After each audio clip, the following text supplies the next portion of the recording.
Send reinforcements. So we deployed the humans. No one challenges. The flames rose high above the mining colony as another Dravavok warship descended from the dark sky. And Administrator Zethray watched his people scatter in terror through the shattered streets of Kethis-4. His forearms trembled as he pressed himself against the crumbling wall of the command center. And the screams of his fellow Valorians filled the smoky air like a nightmare that refused to end. The Valorians were not warriors, and they had never been warriors. And everyone in the galaxy knew this simple truth about them. They were miners and builders and craftsmen who had spent 10,000 years digging precious minerals from hostile worlds. And their bodies were designed for tunneling through rock rather than fighting against raiders. Their compound eyes could see in complete darkness, and their exoskeletons could withstand crushing pressure. But none of these gifts helped them against the Dravok hegemony and their plasma weapons. Another explosion rocked the building, and Zethray heard the ceiling crack above his head as dust rained down upon his chitinous shell. Administrator called his communications officer from across the room. "We have received responses from Coalition Command." Zethray rushed to the console, his 6 legs carrying him with desperate speed across the debris-covered floor. And he leaned close to read the messages that flickered. On the damaged screen, the Kovathi Federation expressed deep sympathy but could not spare military resources at this time. The Zelthian Collective offered thoughts of solidarity but reminded the Valorians that engaging the Dravok would be strategically unwise. The Morthax Assembly suggested evacuation assistance in approximately 3 standard months when their transport vessels completed current obligations. Message after message arrived with the same hollow words and empty promises. And Zethray felt his hopes crumbling like the buildings around him. The Dravok had been raiding frontier colonies for decades, and every species in the Coalition knew how brutal they were. And every species in the Coalition was too afraid to stand against them. "There must be someone," Zethray whispered, and his mandibles clicked with anguish as he scrolled through the responses. "There must be one species willing to help us." Then he saw it at the bottom of the list, and his compound eyes widened with confusion as he read the brief message from a species he barely recognized. The United Earth Expeditionary Force acknowledges your distress. Signal and confirms deployment of relief forces. The message stated, estimated arrival in 4 standard rotations. Humans? The communications officer asked with obvious doubt in her voice. Administrator, the humans only joined the Coalition 2 cycles ago, and they have never fought a major engagement. Zethray knew this was true, and he knew that most species considered humans to be primitive newcomers who had barely mastered interstellar travel. And he knew that sending humans against the Dravok seemed like sending insects against a storm. But the humans had said yes when everyone else had said no. And that simple fact meant everything to a desperate colony watching its children die. Far across the galaxy in the gleaming halls of Coalition Command, Admiral Park, Junho, stood before the assembled representatives of 30 species and faced their skepticism with calm patience. Admiral Park, the Kovathi delegate, spoke through his translation implant. "We appreciate humanity's enthusiasm, but you must understand the nature of the threat you are volunteering to face." "I understand perfectly," Admiral Park replied with a slight bow of respect. "The Dravok are savages," the Zelthian delegate added, her crystalline body humming with agitation. "They do not take prisoners, and they do not negotiate.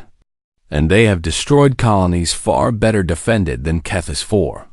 "Yes," Admiral Park agreed, and his dark eyes showed no fear despite the warnings. "Your species is young and untested," the Morthax delegate rumbled. "You have only 3 warships available for deployment, and the Dravok likely have a dozen vessels in that system." "We are aware of the numbers." The delegates exchanged glances of disbelief. and several made sounds that indicated pity for the foolish humans who did not understand what they faced. "Admiral," the Korvathi delegate tried one more time. "We are trying to protect you from making a terrible mistake. And if you send your ships against the Dravok, you will lose them." Admiral Park smiled then. And something in that smile made several delegates feel suddenly uncomfortable in ways they could not explain. "We appreciate your concern," he said. "But the Valorians asked for help, and that means they will receive it. And if your forces are destroyed," the Zelthian delegate demanded, "then we will send more," Admiral Park answered simply. "We will send more until the job is done." He turned and walked from the chamber without waiting for permission. And the delegates watched him go with a mixture of confusion and concern. 3 days later, 3 human warships dropped out of slipspace and set course for Kethis 4, and aboard the lead vessel, Captain Shin Yuna reviewed the tactical data with growing anticipation. 12 confirmed Dravok raiders in system, her tactical officer reported. Ground forces estimated at 2,000 warriors, and the colony's defenses are completely overwhelmed. "Then we have work to do," Captain Shin replied. And she turned to address her crew through the ship-wide communication system. "This is the captain speaking. And I want everyone to understand what we are flying into," she began. "The species down there are not human, and they do not look like us. And they do not think like us." She paused and let her words settle into the minds of her crew, before continuing, "But they are afraid. And they are dying, and they called for help when no one would answer," she said. "We are the answer, and we will show the galaxy what that means." In the observation lounges and crew quarters and engineering bays of 3 human warships, men and women checked their weapons and said quiet prayers and prepared themselves for battle back at Coalition Command. Several delegates had already placed private wagers on how quickly the human ships would retreat once they saw the Dravok fleet. None of them bet on a human victory because such an outcome seemed impossible, and they would spend the coming days learning just how wrong they had been about the strange, persistent creatures from the planet called Earth. "Send reinforcements." So we deployed the humans. No one challenges. The 3 human warships emerged from slipspace, like silent predators entering hunting grounds. And Captain Shin Yuna studied the tactical display with focused intensity as her sensors painted a grim picture of the battlefield. 1212. Dravok raiders held orbital positions above Kethis 4, and their weapons were already hot and ready for engagement. And their hulls bore the savage markings of a species that lived for violence and conquest. "Captain," her communications officer announced, "we are receiving a transmission from the Dravok fleet commander." "Put it through," Shin ordered. The main screen flickered to life, and the face of a Dravok warrior filled the display with terrifying clarity. The creature stood nearly 3 meters tall, with thick gray skin and 4 burning red eyes that seemed to glow with cruel hunger. And its mouth was filled with rows of jagged teeth designed for tearing flesh from bone. "Little humans," the Dravok commander growled through the translator. "You have made a fatal error by coming here. And I am Warlord Graxter of the Bloodfang clan. I am Captain Shin Yuna of the United Earth Expeditionary Force," she replied calmly. "And you are ordered to withdraw from this system immediately." The Dravok commander laughed, and the sound was like grinding metal and breaking bones combined into something horrible. "Ordered?" Graxter repeated with mocking amusement. "You bring 3 tiny ships against my fleet, and you dare to give orders to the Dravok?" "I will not repeat myself," Shin stated flatly. "Soft meat," Graxter snarled, and his 4 eyes narrowed with predatory anticipation. "I will enjoy watching my warriors tear your soldiers apart and feast upon their flesh while they still scream." The transmission cut off, and the bridge crew sat in tense silence until Captain Shin turned to face them with a thin smile on her lips. "Well," she said, "at least now we know what we are dealing with." She activated the fleet-wide channel and spoke with the calm authority of a commander who had already accepted whatever came. Next, all ships. Begin deployment of ground forces, she ordered. Shuttle teams will land at coordinates already transmitted, and combat units will secure the main colony.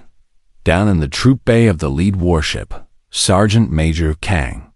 Dae-Yoon checked his rifle one final time and looked at the soldiers under his command. They were young, and they were scared, and they were exactly where they needed to be. Listen up. Kang called out over the sound of engines powering up. The Dravok think they know what we are, and they think we are soft. And they think we will break. He walked between the rows of seated soldiers, and his eyes met theirs with fierce determination.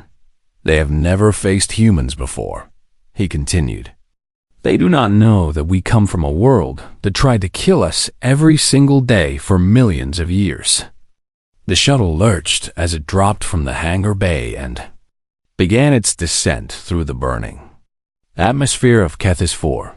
They do not know that we hunted creatures 10 times our size by simply refusing to stop chasing them until they collapsed, Kang said. They do not know that we conquered our planet not because we were the strongest, but because we never ever quit. The soldiers gripped their weapons tighter as the shuttle shook with increasing violence. Today, we show them. Kang finished. Today they learn. The shuttle touched down in a storm of dust and debris, and the doors burst open to reveal a hellscape of burning buildings and screaming civilians and advancing Dravok warriors. Sergeant Major Kang was the first one out, and his rifle barked with deadly precision as he dropped 2 raiders before his boots fully touched the ground. Move! He roared, and his soldiers poured out behind him like a wave of controlled fury.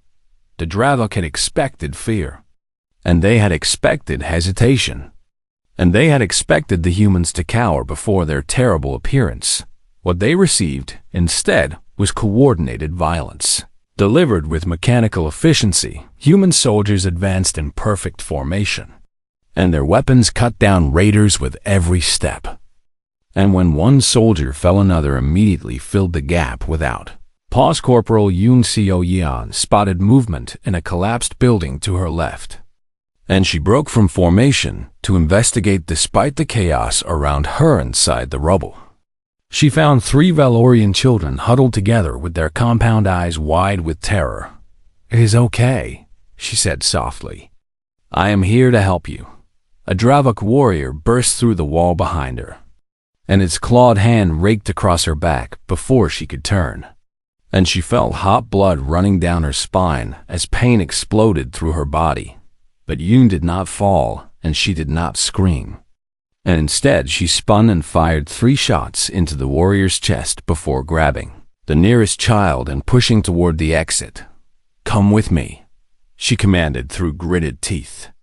Stay close and do not stop moving. She carried 1 child and guided the other 2 through the battlefield while her wound bled freely.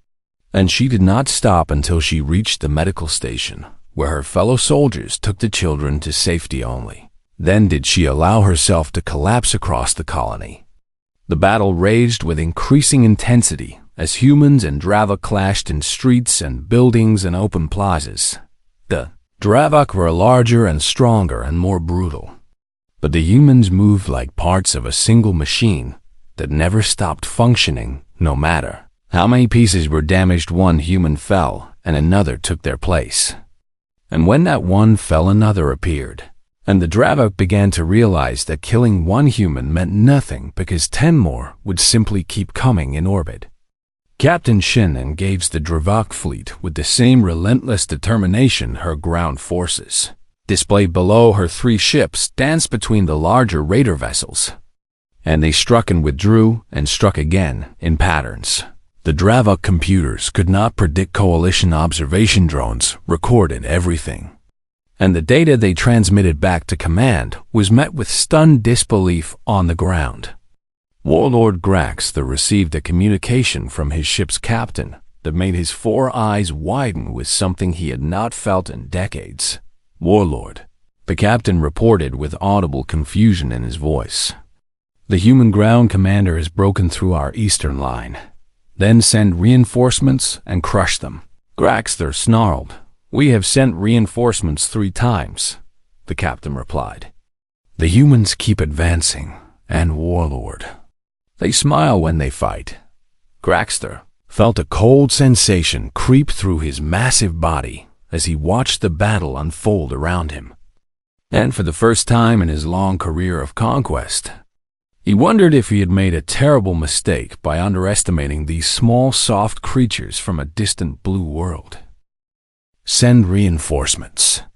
So we deployed the humans. No one challenges. The orbital battle had entered its 2nd day, and Captain Shin Yuna had not slept since the engagement began. But her eyes remained sharp and her mind remained focused as she directed her 3 ships against the Dravik fleet. "Helm, bring us around the 3rd moon and use its gravity well to mask our approach," she ordered. And her voice carried no trace of exhaustion despite the dark circles forming under her eyes. "Captain, the Dravik are repositioning their heavy cruisers to intercept," our tactical officer reported. "Good," Shin replied with a predator's smile. "That means they are reacting to us instead of acting on their own." She had spent the last 30 hours teaching the Dravik a lesson about human warfare that they would never forget. Humans did not fight fair, and humans did not fight by any rules the Dravik recognized. And humans turned everything into a weapon when the Dravik clustered their ships together for protection.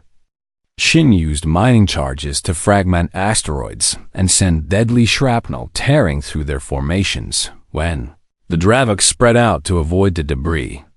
Shin concentrated her fire on individual vessels and crippled them, one by one, before they could receive support when the Dravik attempted to pursue her ships.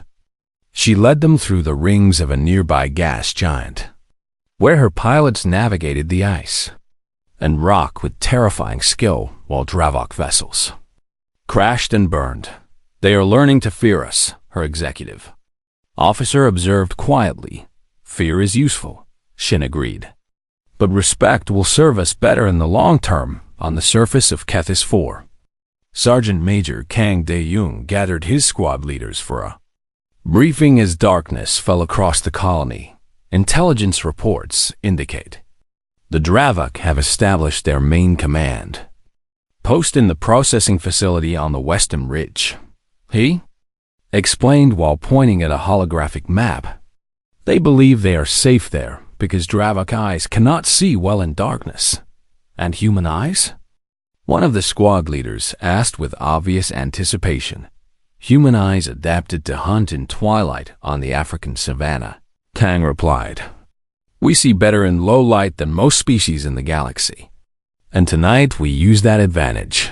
The night raid began 3 hours later when the stars were hidden behind thick clouds and the darkness was nearly absolute. Human soldiers moved like ghosts through the shadows, and their footsteps made no sound on the rocky ground. And their weapons were fitted with suppressors that reduced each shot to a quiet whisper. Dravik sentries died without ever seeing the enemies who killed them, and their bodies were hidden before their comrades noticed they were missing. Kang led the assault team personally, and he felt the familiar calm settling over him that always came when battle was joined. They breached the facility through a maintenance tunnel that the Dravik had not bothered to guard, and they swept through the corridors with deadly efficiency room by room. The humans cleared the building, and the Dravik inside died confused and terrified by enemies they could barely perceive in the darkness. When the sun rose the next morning, the Dravik command post was a smoking ruin, and their ground operations were in complete chaos. Coalition observers transmitted their recordings back to command with urgent requests for analysis, and the analysts who reviewed the data struggled to believe what they were seeing. "They do not stop," one Kavathi scientist reported with bewildered fascination. "The humans have been fighting continuously for over 40 hours, and they simply rotate personnel in and out of combat without ever breaking operational tempo. That should be impossible." A Zelthian military expert argued. Even the most elite warriors require rest and recovery. The humans appear to have evolved as persistent predators on their homeworld, the Kovasi scientist explained. They are capable of sustained physical activity for periods that would kill most species. In a makeshift medical station, Corporal Yoon Seo-yeon awoke to find a small Valorian child sitting beside her cot and watching her with enormous compound eyes. "You saved me," the child said in broken Coalition standard. "You bled and you did not stop." "Of course," Yoon replied softly. "That is what we do." "Why?" the child asked with innocent confusion. "We are not your people. And we are not even the same species." Yoon considered the question for a long moment before answering. "Because you needed help," she finally said. And that is enough reason. Across the colony, Valorian civilians began to emerge from their hiding places. And they watched the human soldiers with something that had been missing from their eyes for months. Hope. The Valorian children followed the humans everywhere they went. And they marveled at how these strange, soft creatures could be so gentle with them and so terrible to their enemies. Administrator Zethrai visited Sergeant Major Kang at the forward command post and found the human officer reviewing tactical data while simultaneously bandaging a wound on his own arm. "You should have a medic look at that," Zethri observed. "The medics are busy with wounded who need them more than I do." Kang replied without looking up. "Why do you fight so hard for us?" Zethri asked, and his voice carried the weight of desperate gratitude. Kang finally looked up, and his tired eyes met the compound eyes of the Valorian administrator. "You asked for help," Kang said simply. "That is enough." Far away in the depths of space, a communication drone arrived at Dravok Hegemony Command. Carrying desperate reports from Warlord Grax Thord, High Command read the reports with growing fury and disbelief. And they made a decision that would change the course of the battle. "Deploy the Bloodfang Fleet," the Supreme Warlord commanded. 30 warships will be sufficient to crush these humans and remind the galaxy why everyone fears the Dravok. The order was transmitted, and 30 of the most powerful warships in the Dravok Hegemony began their journey toward Catalyst 4. The humans had won the first round, but the real fight was just beginning. Send reinforcements. So we deployed the humans. No one challenges. The sensors screamed their warnings across every human ship as the slipspace ruptures tore open the fabric of reality, and the Dravok Bloodfang fleet poured into the system like a tide of death. Captain Shin Yuna watched 30 warships emerge from the darkness, and each one was larger and more heavily armed than anything in her small fleet. And she felt her heart tighten in her chest before she forced the fear away. "Captain," her tactical officer said with remarkable calm, "we are significantly outgunned. I can count." Shin replied dryly. Her communications console lit up with an incoming transmission from Coalition space.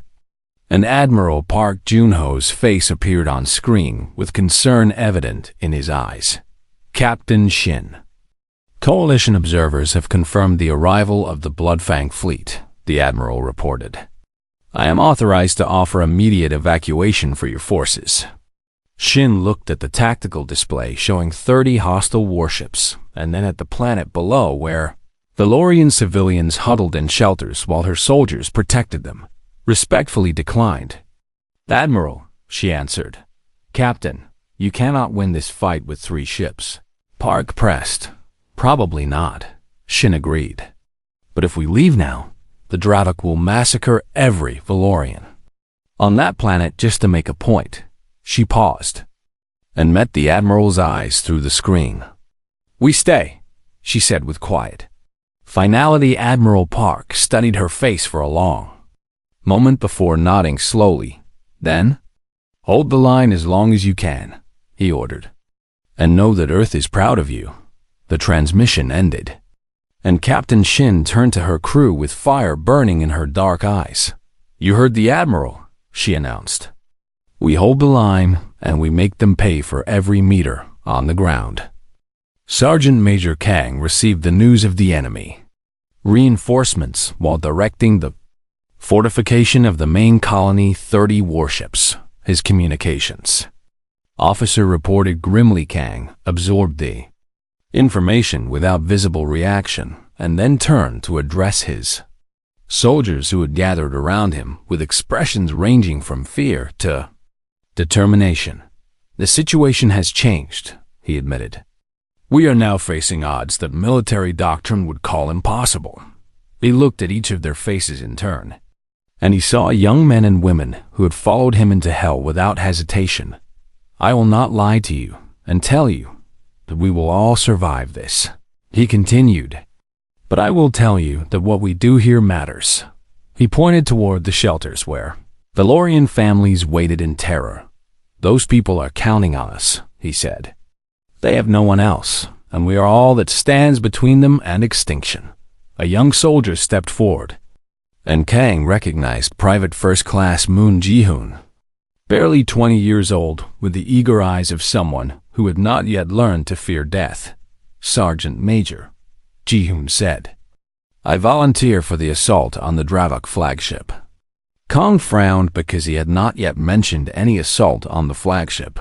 "Explain," he ordered. "Their shield generators are mounted externally on the ventral hull." Ji-hoon replied, "I saw it in the intelligence reports. And a single shuttle with explosive charges could disable them if it got close enough. The shuttle would never survive the approach," Kang pointed out. "No," Ji-hoon agreed quietly. "It would not." The silence stretched between them as the weight of what the young private was offering settled over everyone present. "You understand what you are volunteering for?" Kang asked. "I understand that if someone does not take out those shields, our fleet has no chance," Ji-hoon answered. "And I understand that this is something I can do." Kang wanted to refuse, and he wanted to find another way. And he wanted to protect this brave young soldier from the sacrifice he was offering, but there was no other way. "And they both knew it, approved," Kang said. And his voice was thick with emotion he could not hide. "And Ji-hoon, thank you." The battle began an hour later when the Dravok fleet advanced on the planet with overwhelming force. Captain Shin threw her ships into the fight with desperate courage, and her pilots performed maneuvers that should have been impossible. And they destroyed 3 enemy vessels before the weight of numbers began to crush them on the ground. Dravok landing craft descended in waves, and thousands of warriors poured onto the surface to overwhelm the human defenders. Kang and his soldiers fought like demons, and they held positions that military experts would later say could not be held. And they made the Dravok pay in blood for every building and every street. Private Moon Ji-hoon launched his shuttle during the height of the chaos, and he flew through a storm of weapons fire with skill that defied explanation. The Dravok flagship grew larger in his viewport, and he could see the shield generators pulsing with energy, and he knew he would reach them. "This is Private Moon Ji-hoon," he transmitted on an open channel. "I want my mother to know I love her." He armed the explosives and aimed his shuttle at the generators. The impact was devastating, and the shield bubble around the flagship flickered and died. And the massive warship was suddenly vulnerable. Captain Shin saw the opening and screamed orders to concentrate all fire on the unshielded vessel. "June!" she called on the communication channel. But there was no response because the brave young private was already gone. The flagship began to burn, but the battle was far from over, and the humans were running out of ships and soldiers in time. Then the sensors detected something new. And at first, the tactical officers thought it must be an error. A massive slipspace rupture was forming at the edge of the system, and it was larger than anything they had ever seen. "What is that?" Shin demanded. The rupture tore open, and ship after ship after ship emerged into normal space. 47 human warships, the combined strength of Earth's second and third fleets, had arrived in perfect formation. Admiral Park's voice filled every communication. "Channel in the system. Nobody touches our people," he announced with cold fury in his voice. "All Earth forces engage at will on the ground." Sergeant Major Kang heard the transmission, and he felt tears streaming down his face as he watched the sky fill with the running lights of humanity's response. The reinforcements had arrived, and the Dravok had no idea what was about to happen to them. "Send reinforcements." "So we deployed the humans. No one challenges."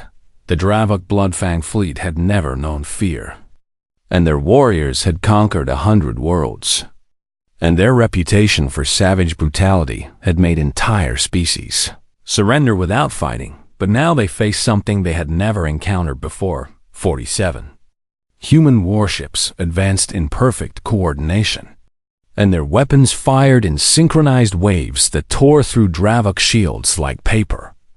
And their pilots flew with a combination of skill and aggression that defied everything the Dravok understood about warfare. Admiral Park Junho commanded the battle from the bridge of the battleship Earth's Resolve, and his orders came with cold precision that gave no quarter to the enemy.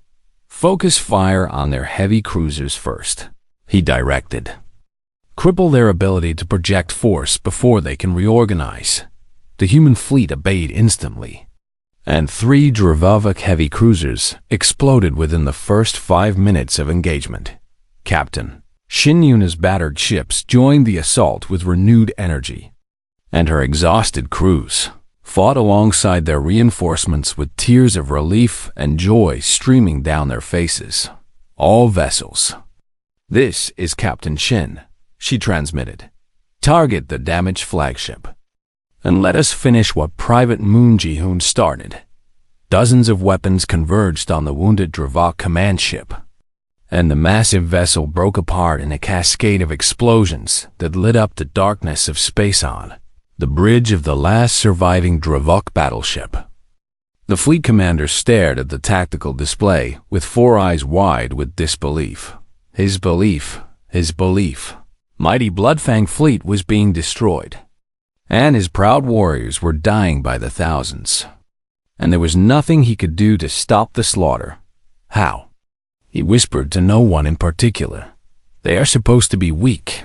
A human destroyer appeared directly ahead, and its weapons were already charging for another devastating volley. "All Dravok vessels," the commander transmitted with bitter defeat in his voice.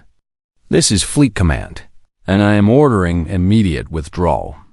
But there would be no withdrawal. The humans had surrounded them, and every escape route was blocked by warships that had traveled across the galaxy to answer a call for help from a species they had never met. The battle lasted 4 more hours, and when it ended, the Dravok Bloodfang fleet had ceased to exist. Some ships were destroyed, and others were captured, and the few that escaped did so only because Admiral Park allowed them to flee and carry the story of what had happened back to the hegemony on the ground.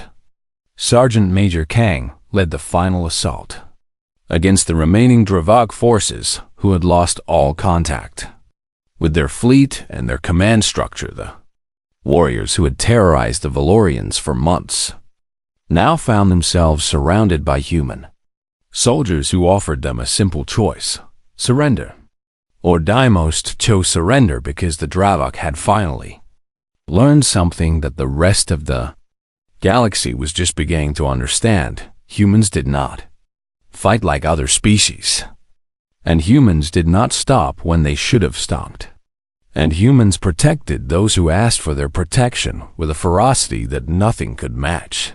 3 days later, a memorial service was held in the main plaza of the Valorian colony that had nearly been destroyed. Human soldiers stood in formation beside Valorian civilians, and Admiral Park stood at a podium that overlooked a crowd of thousands. "We are here to honor those who gave everything," he began, and his voice carried clearly across the silent gathering. Private First Class Moon Ji-hoon was 20 years old. The Admiral continued. He had never seen combat before this mission, and he volunteered for a mission that he knew would cost his life. Admiral Park held up a small medal that gleamed in the sunlight. Earth's highest honor is the Medal of Valor, he explained, and it is awarded only to those who demonstrate extraordinary courage beyond the call of duty. And today, we award it posthumously to Private Moon Ji-hoon. He handed the medal to a Valorian official, who accepted it with trembling hands. The Valorian people have asked to name the tallest mountain on this world after Private Moon, the official announced, so that his sacrifice will be remembered for as long as our species exists. Administrator Zethray stepped forward and addressed the crowd with a voice thick with emotion. We called for help, he said, and every species in the galaxy turned away. And then the humans came. He looked at the rows of human soldiers, and his compound eyes glistened with moisture. They bled for us, he continued. They died for us, and when we asked them why, they said it was because we asked for help, and that was enough reason. He bowed deeply in the Valorian gesture of profound respect. We will never forget. He promised 1 week later. A delegation from the Dravok hegemony arrived at Coalition Command to formally request non-aggression treaties with any world under human protection. The supreme warlord of the hegemony stood before the assembled representatives and spoke words that no Dravok leader had ever spoken before. The hegemony recognizes human military capability and hereby declares that any world protected by human forces will be considered exempt from Dravok expansion. The coalition delegates listened in stunned silence as the most feared power in the region essentially surrendered without further conflict after the Dravok delegation departed. The Kovathi delegate approached Admiral Park with obvious curiosity. Admiral, he asked, why did you send your entire fleet for one small colony? Because it was the right thing to do, Park answered simply. But the cost, the Kovathi pressed. The resources, the lives, surely it was not worth it. Admiral Park smiled. And in that smile was something ancient and unbreakable. We do not fight because we love war, he said. We fight because someone weaker needed protection, and that is what we have always done. And that is what we will always do. 3 months later, another distress call reached Coalition Command from a distant system where a peaceful species faced extinction from an aggressive neighbor. The delegates gathered to discuss the situation, and they debated and argued and calculated costs and risks. Then they all turned to look at the human. Delegation Ambassador Kim Soo-min met their gazes with calm confidence. We will go, she said. Simply no one questioned the decision because no one needed to. The humans had proven something that the galaxy would never forget when you call for reinforcements. And the humans answer, the war is already won and no one challenges that truth anymore.